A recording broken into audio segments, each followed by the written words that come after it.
নমস্কার, আমি অ্যাস্ট্রোলজার শ্রী শান্তনু শাস্ত্রী। আজকে একটি আপনাদের বিশেষ টিপস বলবো। বাড়িতে নানাবিধ সমস্যা যদি ঘিরে ধরে, বিভিন্ন রকম সমস্যা, অর্থনৈতিক সমস্যা, বাড়ির সদস্যদের মধ্যে মিলমিশের সমস্যা, বিভিন্নভাবে কলহ হচ্ছে, আপনাদের প্রাপ্ত প্রাপ্য জিনিসগুলো আপনারা পাচ্ছেন না, কর্মস্থলে সমস্যা ইত্যাদি সমস্যাগুলো কিন্তু বাড়ির বাস্তুতে কিছু সমস্যা থেকেও আসতে পারে। সে বিষয়ে কিন্তু আপনাদের খেয়াল রাখতে হবে যে বাড়ির বাস্তুতে কোনো রকম কোনো গন্ডগোল বা গোলযোগ হয়ে আছে কিনা সেটা আপনাদের লক্ষ্য রাখতে হবেই। তাহলে এখানে বাড়ির ঈশান কোণটা কিন্তু ভীষণ ভাইটাল, এবং ঈশান কোণ থেকে যদি ঈশান কোণে যদি কোনো রকম কোনো নেগেটিভিটি থেকে থাকে, সেখান থেকে কিন্তু সমস্যা উদ্ভব হবে।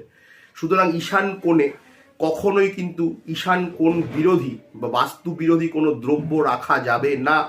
ঈশান কোণ কি